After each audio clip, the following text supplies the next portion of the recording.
नमस्कार दोस्तों, जय श्री कृष्णा। दोस्तों, हम इंसानों को चाहे कितने भी धोखे क्यों ना मिले, चाहे कितने भी दुख, चाहे कितनी भी तकलीफें क्यों ना उठानी पड़े, लेकिन हम कभी भी आगे बढ़ना कभी नहीं छोड़ते। हम हर रोज नए लोगों से मिलते हैं, नए रिश्ते बनाते हैं, ये बात पता होते हुए भी कि पिछली बार हमारे रिश्तों का क्या अंजाम हुआ था, किस तरह से हमें धोखे मिले थे। लेकिन उसके बावजूद भी हम कभी भी घुलना, मिलना और रिश्ते बनाना कभी नहीं छोड़ते। तो सवाल यहां पर यह उठता है कि क्या हम गलत हैं? क्या हमारे मन को यह बात समझ नहीं आती कि अकेले रहना क्या होता है, धोखा खाना क्या होता है? तो फिर हम भला अकेले रहना कैसे सीखें? यदि हम आज के युग की बात करें तो विज्ञान ने काफी आगे निकल चुका है। विज्ञान की मदद से आज हमारे पास वो सारी सुख सुविधाएं हैं जिससे हमारा काम चुटकियों में हो जाता है। लेकिन दूसरी तरफ यदि हम वास्तविकता को देखने का प्रयास करें तो इसी विज्ञान की मदद से हमारे पास मनोरंजन के भी हजारों नए तरीके हैं, जिस कारण हम खुद के साथ ही वक्त बिताना भूल चुके हैं। जब भी हमें खाली वक्त मिलता है तो हम अपने मोबाइल का इस्तेमाल करते हैं, या तो उससे बातें करने में लगे रहते हैं, या तो फिर कुछ ऐसी चीजें देखने में लगे रहते हैं जिससे हमें कोई ज्ञान नहीं प्राप्त होने वाला। इससे हमारा समय भी पूरी तरह से नष्ट होता चला जाता है, लेकिन हमें इसका तनिक भर भी आभास नहीं है। और समय बीतते बीतते हम ये तक भूल चुके हैं कि अकेले रहना क्या होता है, अपने साथ समय बिताना क्या होता है, अपने अपनों के साथ समय बिताना किसे कहते हैं। तो अब यहां पर सवाल ये उठता है कि आखिर हम अपने साथ, अपने अकेलेपन का, अपने एकांत का आनंद कैसे उठाएं? अपने साथ हम अकेले कैसे बने रहें? और यदि हम एकांत रहते हैं तो उसके क्या क्या फायदे होंगे? इन सभी सवालों के जवाब आज की इस कहानी में हम जानने वाले हैं। तो इस कहानी को अंत तक जरूर देखिएगा, तभी आप ये समझ पाएंगे कि अकेले रहना क्या होता है, अकेले रहने के क्या क्या परिणाम होते हैं और इससे हमें क्या लाभ होता है। बहुत समय पहले की बात है, किसी नगरी में एक बहुत ही धनवान सेठ रहा करता था। वो बहुत धनवान था और बड़ा ही संवेदनशील भी था।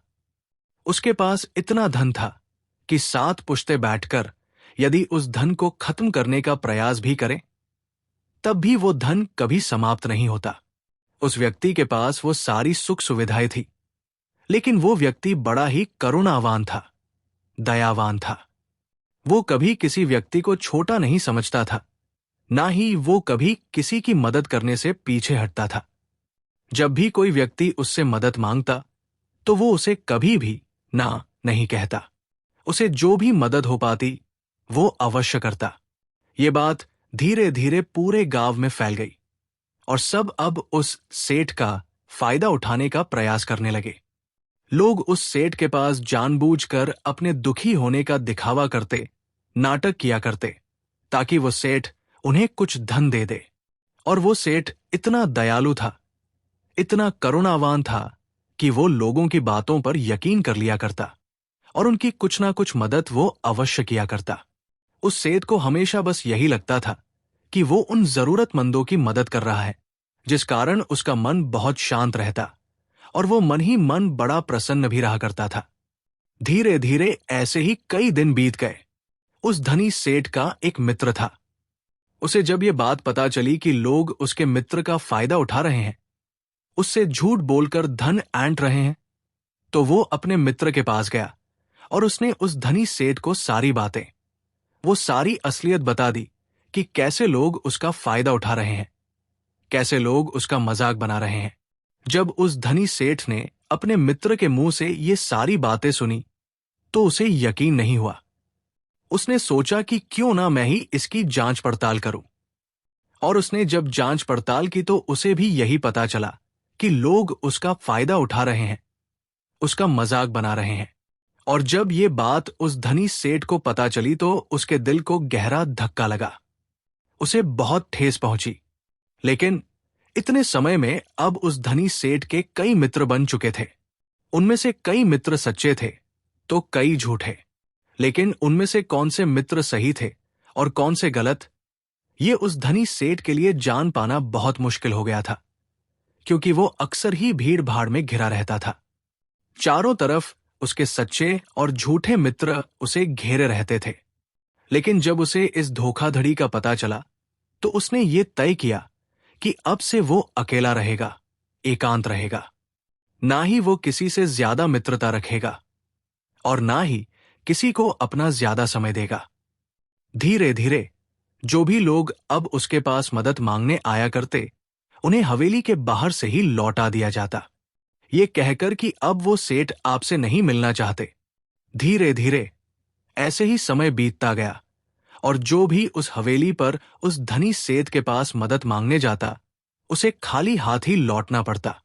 समय बीतने के साथ साथ अब उस धनी सेठ को भी अपने मित्रों की याद सताने लगी, जिनके साथ वो बैठकर मौज मस्ती किया करता, गप्पे मारा करता। अब उसे वे मित्र याद आने लगे थे, उनकी याद उसे सताने लगी थी। लेकिन तभी अचानक उसे ये भी याद आया कि किस तरह से उसके मित्रों ने उसका फायदा उठाया, किस तरह से उसे बेवकूफ बनाया और झूठा दिखावा करके कितना सारा धन उससे लिया गया। ये सोचकर वो अपने किसी भी दोस्त से मिलना नहीं चाहता था, ना ही किसी की संगत में रहना चाहता था। वो तो बस अब अकेला रहना चाहता था। इसी कारण उसने अब सत्संग जाना शुरू कर दिया था, ताकि उसका मन लग सके, ताकि वो अच्छा महसूस कर सके। उस सत्संग में उसे कई सारी ज्ञान की बातें भी सीखने को मिलती, कई सारे ऐसे उपदेश जिनसे उसका पूरा जीवन बदल जाए और दूसरों के विचार भी उसे सुनने को मिल जाते। उस सेठ को वहां जाकर बहुत अच्छा लगने लगा। वो एक बार फिर से वही खुशी और आनंद महसूस कर रहा था, जिस कारण वो रोज उस सत्संग में जाने लगा और ज्ञान के वे उपदेश सुनने लगा, उन्हें अपने जीवन में उतारने लगा। यूं तो कहने को वो बहुत ही धनी था, लेकिन उसके बावजूद उसके मन में आनंद की कोई झलक नहीं थी। सत्संग में जब भी ज्ञान की बातें होती, तो वो उन्हें बड़े ही ध्यान से सुनता। इतना ज्ञान होने के बावजूद भी अंतर्मन से वो एकदम अलग था। वो अपने अंतर्ज्ञान से एकदम अलग था, जिस कारण उसके पूरे जीवन में आनंद की एक झलक तक नहीं थी।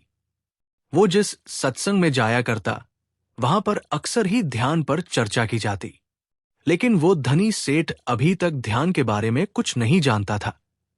यहां तक कि उसे ये तक नहीं पता था कि आखिर ये है क्या।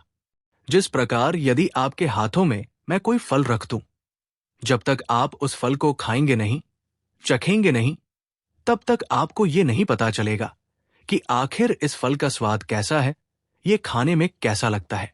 ठीक उसी प्रकार उस धनी सेठ पर भी यही बात लागू होती थी।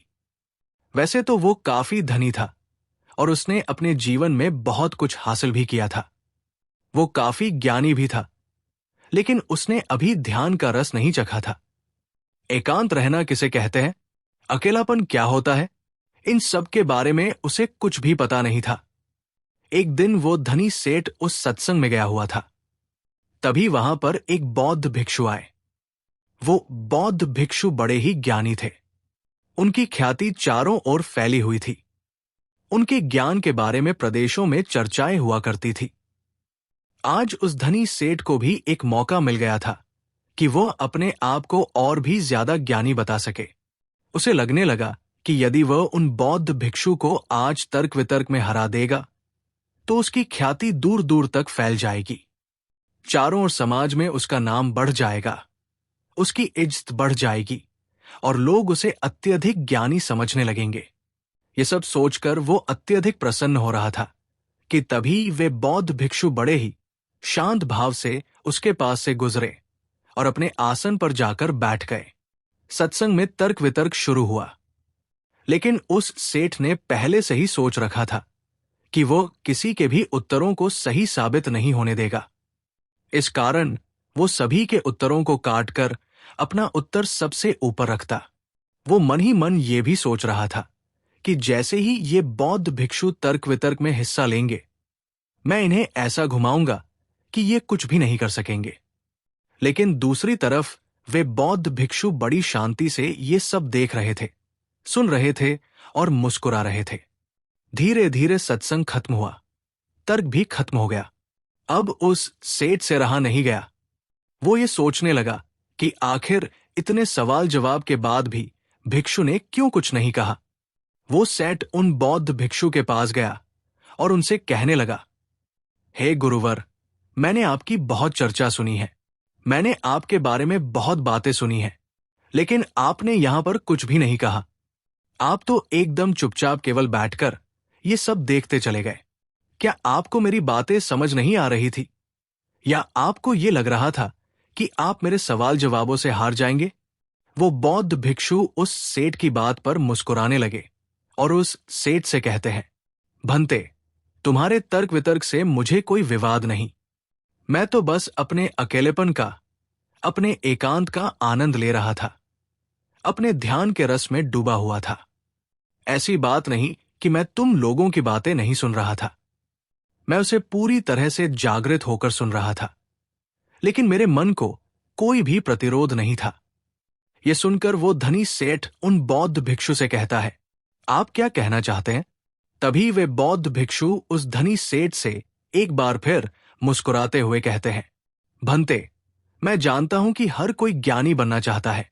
वो अपने आप को सर्वश्रेष्ठ ज्ञानी मानता है।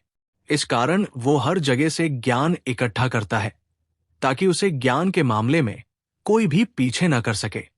लेकिन यदि कोई ज्ञानी व्यक्ति इस भूल में पड़ जाए कि वो सर्वश्रेष्ठ ज्ञानी है और उसे कोई नहीं हरा सकता, तो ये उसकी सबसे बड़ी भूल है।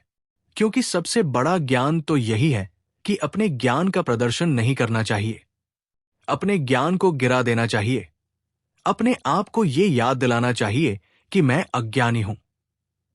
ऐसा करने से आपके भीतर का अहंकार, आपके भीतर का वो घमंड पूरी तरह से टूट जाता है, डूब जाता है, और तब आपका अनुभव आपके सामने आ जाता है। वास्तविकता तो अनुभव में ही है, लेकिन लोग तो यहां पर ज्ञान की किताबें पढ़कर अपने आप को ज्ञानी समझ बैठते हैं। वे सोचते हैं कि जो ज्ञान उन्होंने अर्जित किया है वो तो किताबों का ही है। वे किताबी ज्ञान को ही असल सत्य मान बैठते हैं, और यही कारण है कि ऐसे लोग कभी भी एकांत का वो आनंद नहीं उठा पाते, क्योंकि वे तो मूर्खों की तरह हमेशा अपने ज्ञान का प्रदर्शन करने में ही लगे रहते हैं। उन बौद्ध भिक्षु के मुंह से ये सारी बातें सुनकर उस धनी सेठ के दिल पर चोट सी लगी। उसे बहुत धक्का सा महसूस हुआ। उस धनी सेठ ने उन बौद्ध भिक्षु से कहा, आपके कहने का अर्थ क्या है? जब कोई व्यक्ति ज्ञान अर्जित कर लेता है तो उसके बाद उसे कौन सा रास्ता अपनाना चाहिए? क्या उसे अपने ज्ञान के बारे में लोगों को नहीं बताना चाहिए? क्या ज्ञान लोगों को नहीं बांटना चाहिए? ये सुनकर वो बौद्ध भिक्षु उस धनी सेठ से कहते हैं, असली ज्ञानी होने की पहचान तो यही है कि वो अपने ज्ञान से लोगों को सही मार्ग दिखाए, जिससे दूसरे व्यक्ति के मन में उठने वाले जो भी सवाल है, जो भी प्रश्न है, वे पूरी तरह से खत्म हो जाए। जब तुम किसी असली ज्ञानी व्यक्ति से मिलोगे तो तुम्हें यही देखने को मिलेगा कि वो कभी भी अपने ज्ञान का प्रदर्शन नहीं करता, बल्कि उसका एकांत ही, उसकी चुप्पी ही तुम्हारे सभी सवालों का जवाब तुम्हें दे देगी। जरा एक बार के लिए ये सोचो कि तुमने इतना ज्ञान अर्जित किया, तुमने इतनी ज्ञान की बातें की, लेकिन इस ज्ञान का क्या फायदा जब तुम खुद ही अपने साथ रहना नहीं जानते, अपने एकांत, अपने अकेलेपन का आनंद लेना नहीं जानते? तो भला इतना ज्ञान इकट्ठा करके, इतना ज्ञान अर्जित करके क्या फायदा हुआ? जरा दिमाग लगाओ, सोचो कि क्या तुम अपने आप को अभी तक जान सके हो? उन बौद्ध भिक्षु के मुंह से ये सारी बातें सुनकर वो धनी सेठ उनके चरणों में गिर पड़ा और उनसे कहने लगा, हे गुरुवर, तो अब मुझे क्या करना चाहिए? मैं कैसे एकांत का लाभ उठा सकता हूं? मैं कैसे अकेलेपन का वो आनंद उठा सकता हूं? उस धनी सेठ के इस प्रश्न का जवाब देते हुए वो बौद्ध भिक्षु उस धनी सेठ से कहते हैं, बेटा, मैं तुम्हें एकांत के स्वाद को चखने के लिए ऐसे 4 सूत्र बताता हूं।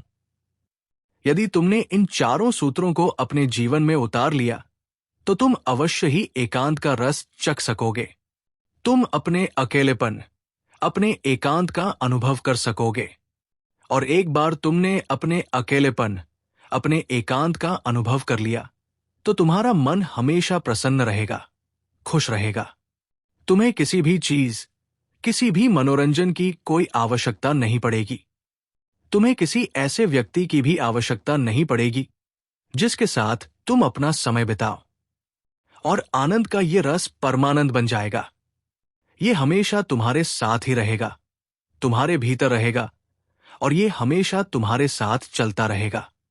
आगे वो बौद्ध भिक्षु उस धनी सेठ को पहला सूत्र बताते हुए कहते हैं, अपने अंदर अपने आप को जानने की उत्सुकता को बढ़ाओ।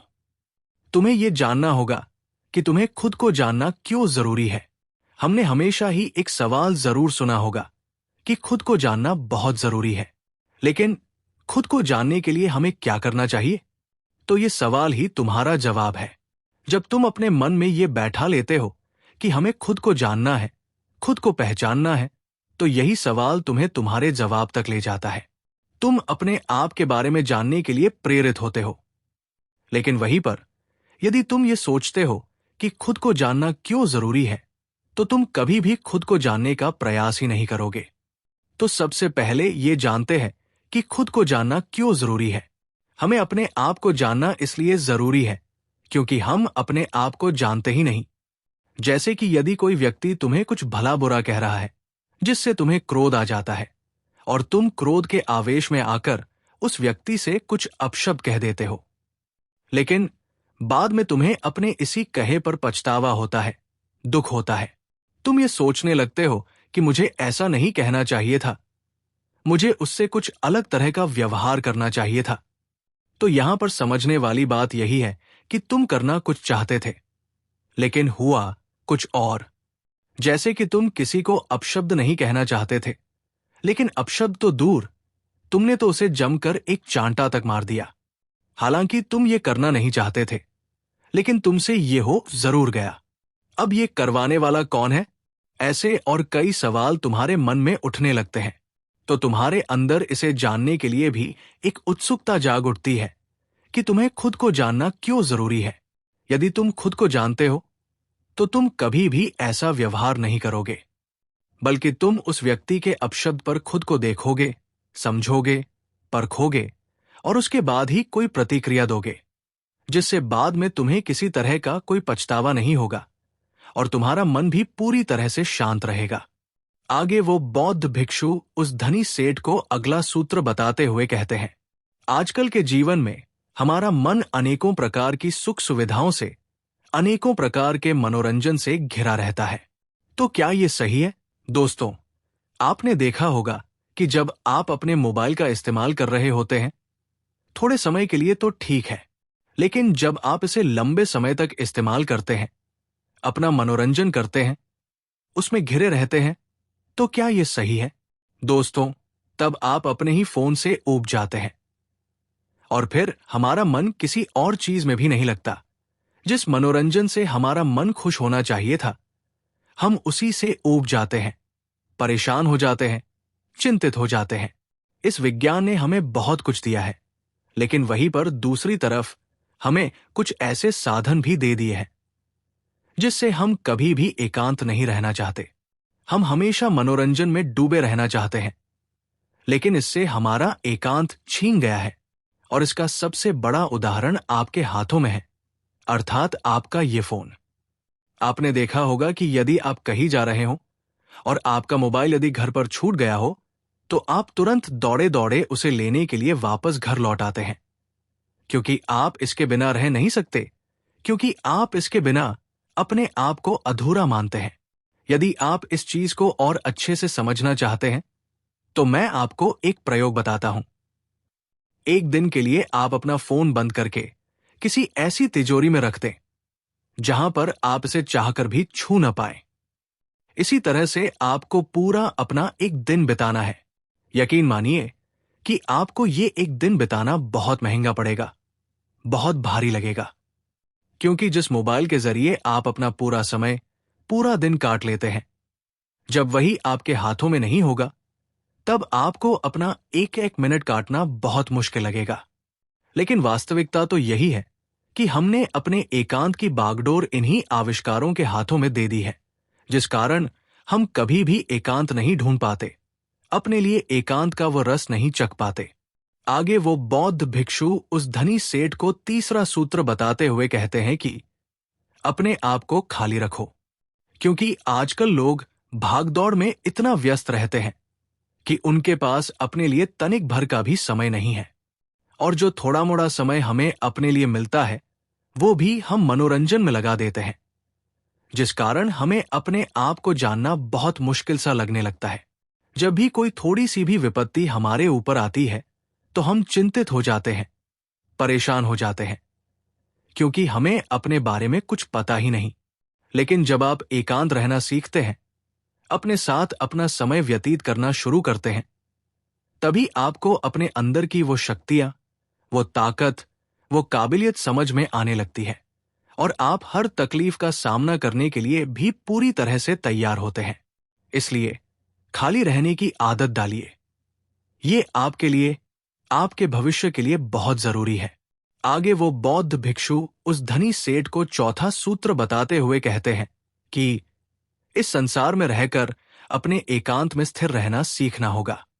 ये संसार, ये समाज, जिसके साथ हम या तो बहुत अधिक लगाव रखते हैं या तो बहुत अधिक घृणा करते हैं, जिस कारण हमारे मन का एकांत पूरी तरह से उथल पुथल हो जाता है। हम न तो अपने ऊपर काबू रख पाते हैं और न ही हम ये समझ पाते हैं कि ये परिस्थितियां आखिर क्यों उत्पन्न हो रही हैं, क्योंकि हमें अपने बारे में ही जानकारी नहीं होती।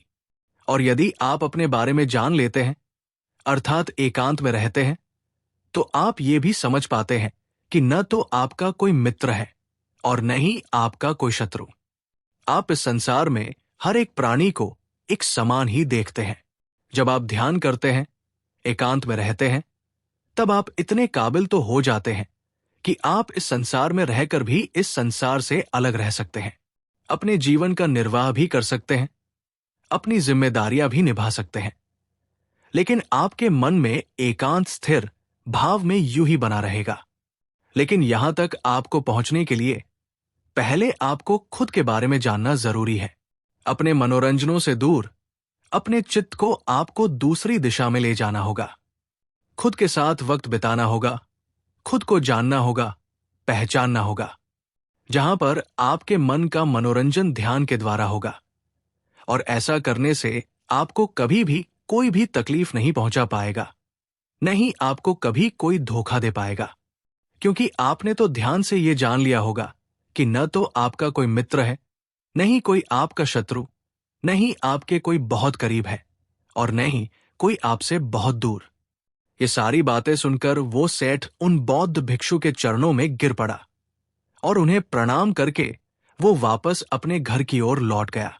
दोस्तों, उम्मीद है कि आपको इस कहानी से एक अच्छी सीख मिली होगी। दोस्तों, अगर हमारी वीडियो अच्छी लगी हो तो कृपया हमारे चैनल को सब्सक्राइब करें और हमारी वीडियो को लाइक और शेयर करना न भूलें। धन्यवाद।